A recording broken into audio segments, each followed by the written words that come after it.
Asalaamu calaykum. Waxaan rabaa inaan ka hadlo ogaansho muuqaalkii ugu hadlay ninka loo yaqaano Basadir. Ma rabo inaan wax ka dhaho muuqaalkaas, balse waxaan idinla wadaagi rabaa qaabka ay dadku ugu falceliyeen muuqaalkaas. Dad badan ayaa ku raacsanaa, way jireen dad ka soo horjeeday walaalkeen ogaansho, balse waxaan fiirin doonaa sida ay dadku ugu jawaabeen walaalkeen Cumar.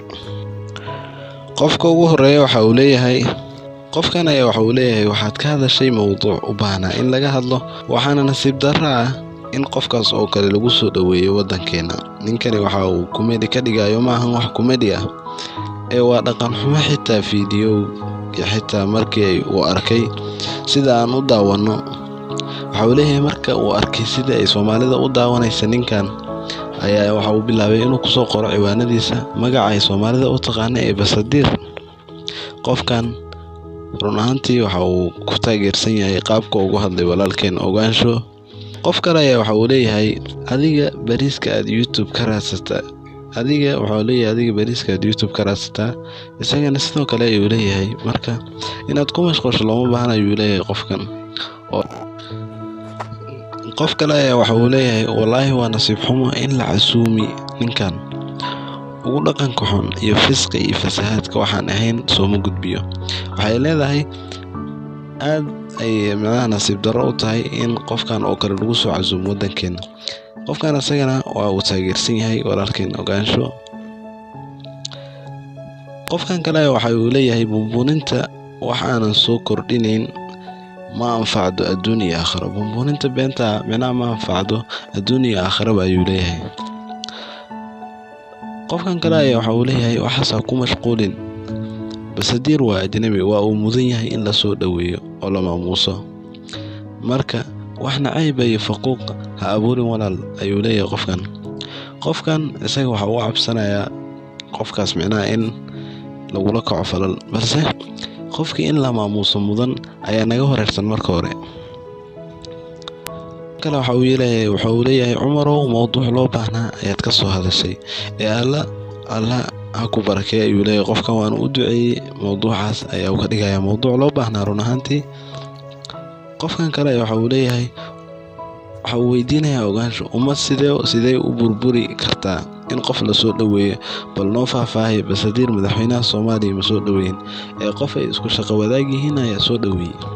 Qofkan waxa uu leeyahay sidee ugu burburi kartaa qof la soo dhaweeyay.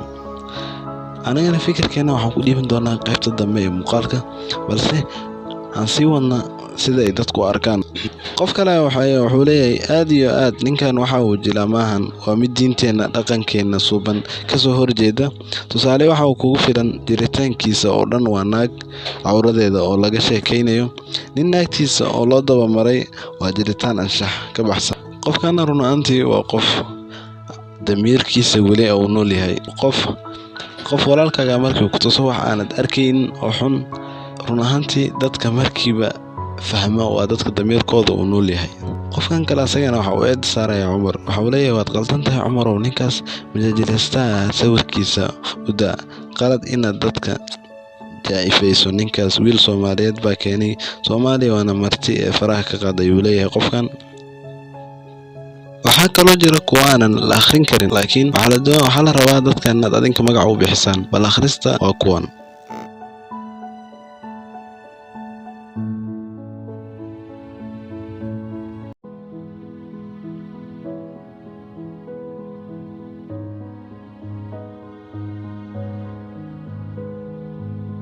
marka aan u imaado aniga fikirkayga, marka haddii qof walaalkaaga ku tuso meesha ay wax ka qaldan yihiin, maaha inaad xumaan uga dhigto. Ninkan hadda lagu sheegayo inuu yahay comedy, maaha qof comedy ah. Aniga ilmaha runtii qof comedy ma garanayo. indhaha uu kor u taagayo uu cadaynayo inay tahay comedy. taasna haddii ay tahay comedy waa ay iga dambeysay. laakiin qofka qiimaha u yeelay Soomaalida dhexdeeda qiimaha ugu yeelay waa ninka loo yaqaano Farxaan Diraac. haddii codka Farxaan ay is yeeshaan jilinka ninkan loo yaqaano Basadir, maaha inuu isaga yahay comedy. haddii dhabta loo imaado oo aad tagto kanaalkiisa, ninkan waa iska caday waxa uu sameeyay. labada ninna qofka in la soo dhaweeyo mudan adiga waad garan kartaa. haddii ninkan uu yahay qof diinta ku dheeldheelaya, haddana inay boolis ilaaliyaan runtii waa sharaf daro.